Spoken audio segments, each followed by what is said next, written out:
Jangan lupa subscribe YouTube channel Metro TV News dan jangan lupa nyalakan notifikasinya. Gubernur DKI Jakarta Anies Baswedan menyatakan kesiapannya menjadi calon presiden pada pemilu 2024. Anies mengaku akan menyambut tawaran partai politik yang ingin mengusung dirinya di Pilpres 2024.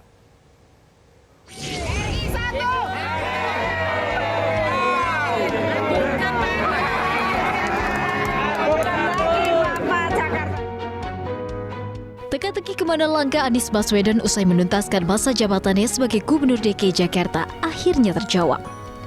Anies menyatakan kesiapannya untuk maju di Pilpres 2024 apabila ada partai politik yang akan mengusungnya sebagai capres. Dikutip dari laman Reuters, Anies mengaku siap untuk dicalonkan jika ada partai yang meminang. Menurut Anies, ia bersyukur dengan banyaknya hasil survei yang menyatakan bahwa dirinya adalah salah satu figur capres paling populer saat ini. Keputusan Anies Baswedan untuk maju sebagai capres sebetulnya bukan hal yang mengejutkan. Pasalnya, sejumlah partai politik sejak jauh hari sudah menyatakan ketertarikannya untuk meminang Anies.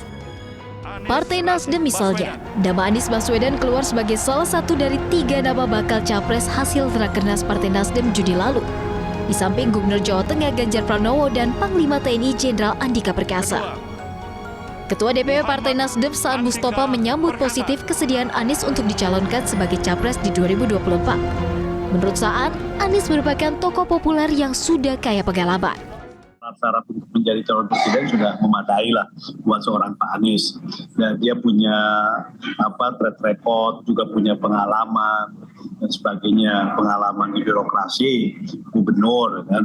Jadi pernah juga menjadi menteri secara akademis juga sangat memadai dan sebagainya. Nah, Nasdem sendiri kan keputusan Rakernasnya mengusulkan 3 nama. Dari 3 nama itu kan salah satunya Pak Anies Baswedan. Sebelumnya saat milad ke-22 PKS pada 30 Mei lalu, Anies Baswedan disambut teriakan capres oleh kader-kader PKS. Anies bahkan mendapatkan kehormatan untuk menyampaikan sambutan di acara tersebut. Dari Jakarta, Tim Liputan Metro TV. Pemirsa, di akhir masa jabatannya sebagai Gubernur DKI Jakarta, Anies Baswedan menyatakan siap nyapres. Tapi apakah sudah ada partai politik yang siap juga untuk mengusung Anies?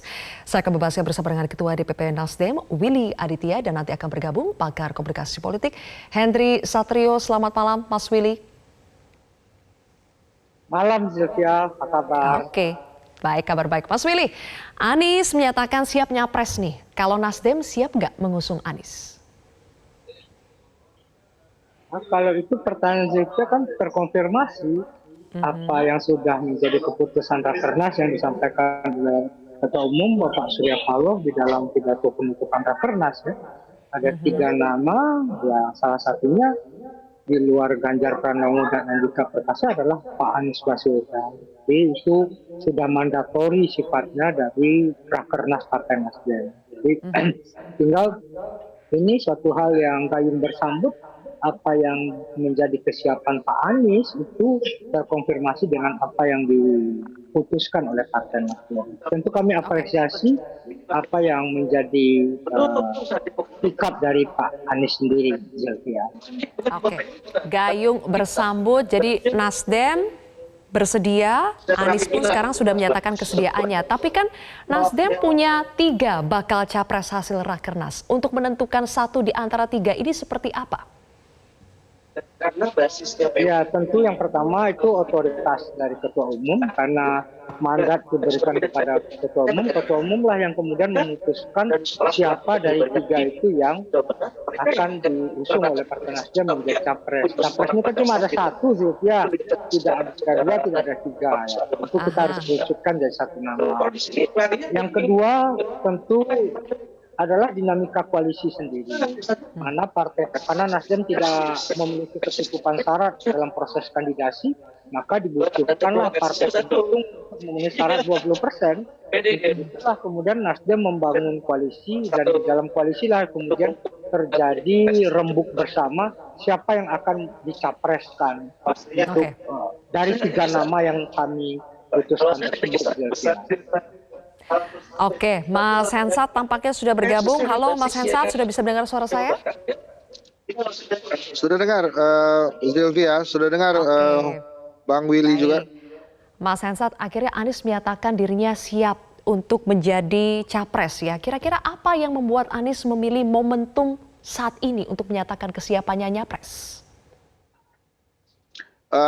Saya rasa momentumnya cukup tepat. Yang pertama adalah karena DPRD Jakarta kan sudah memutuskan memang 16 Oktober nanti masa jabatan Mas Anies dan Bang Riza berakhir. Kemudian momen yang kedua, sebuah momentum yang luar biasa diciptakan oleh Anies pada saat menyampaikan kesiapan dia sebagai calon presiden justru di luar negeri.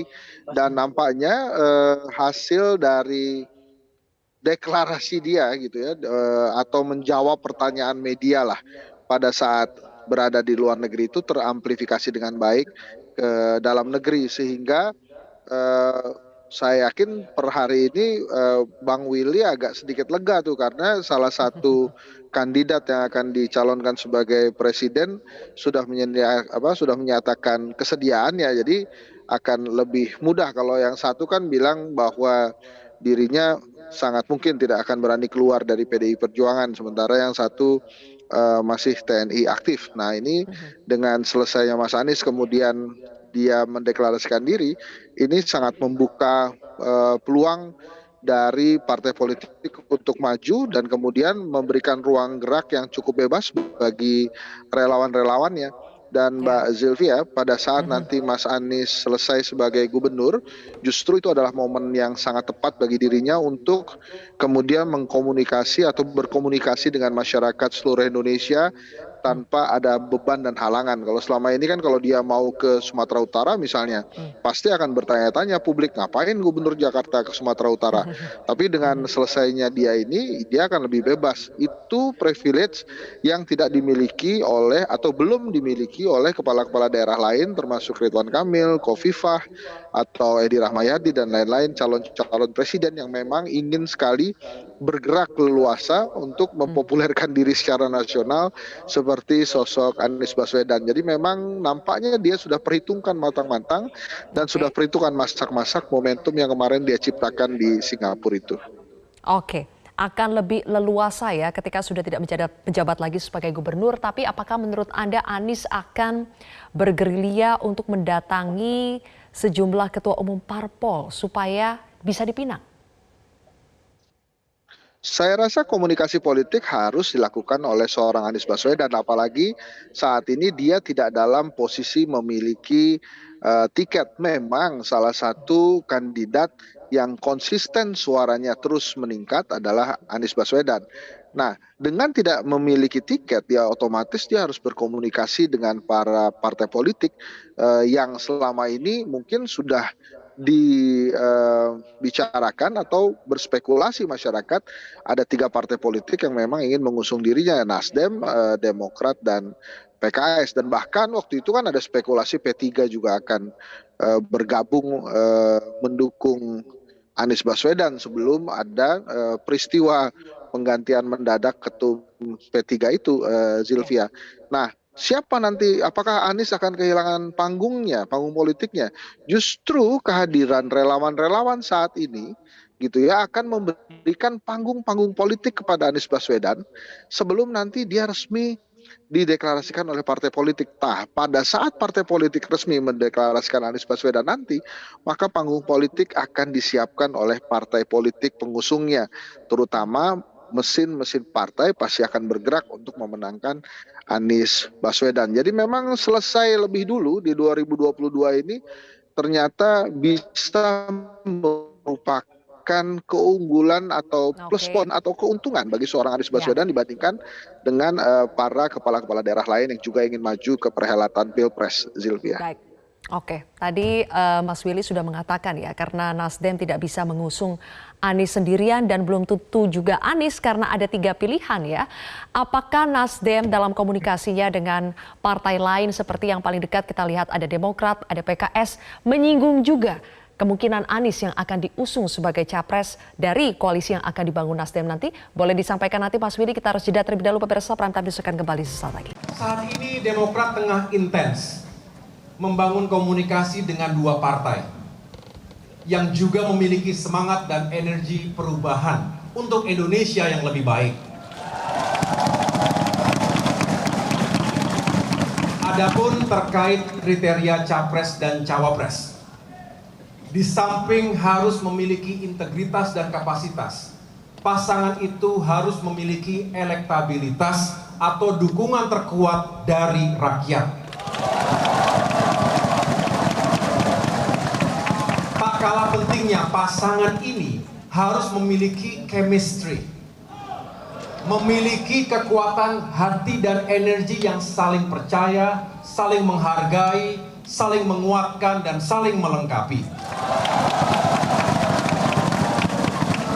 Semangatnya adalah duit tunggal. Oke, Mas Willy, Mas Hensat, kita sudah mendengarkan pernyataan tadi dari Ketua Umum Demokrat AHY. Ada disebut Nasdem saat ini dan bersama PKS sedang dekat dengan Demokrat. Kemudian disebut sedang mencari kriteria pasangan capres-cawapres, yang penting harus ada chemistry. Pembicaraan Nasdem dengan berbagai partai politik ini seperti apa sih sebetulnya, sudah sejauh mana Mas Willy soal pasangan-pasangan capres-cawapres ini? Ya, sangat intens ya. Nasdem melakukan komunikasi politik dengan Demokrat, dengan PKS, juga dengan beberapa partai yang lain ya. Tapi khusus dengan PKS, dengan Demokrat sudah terbangun beberapa kesepahaman apa yang diintroduce tadi oleh Mas AHY tentang bagaimana perubahan dan lain sebagainya. Itu kami diskusikan ya, dari tim ke tim, dari putaran ke putaran. Cuma belum menemukan kesepakatan ya, tapi kesepahaman satu dan lain sudah terbangun ya. Nah, tentu untuk membangun koalisi kita membutuhkan kesepakatan tentang pasangan, kesepakatan terhadap visi dan misi, kesepakatan terhadap perubahan itu sendiri seperti apa. Jadi semua tidak kawin paksa, tapi semua baik chemistry-nya terbangun, baik partai pengusung ataupun si kandidat sendiri. Kita tentu tidak ingin hanya menjadi kendaraan semata-mata, tapi ini kan blok yang ingin melakukan suatu hal yang sifatnya perbaikan dari apa yang sekarang sudah baik ya. Tentu perubahan dari apa yang sekarang masih kurang ya. Tentu spirit itu hadir ya. Yang kedua tentu membangun kesepahaman itu sebuah proses yang harus kita lakukan secara intensif ya. Karena tidak mungkin koalisi itu hanya by accident.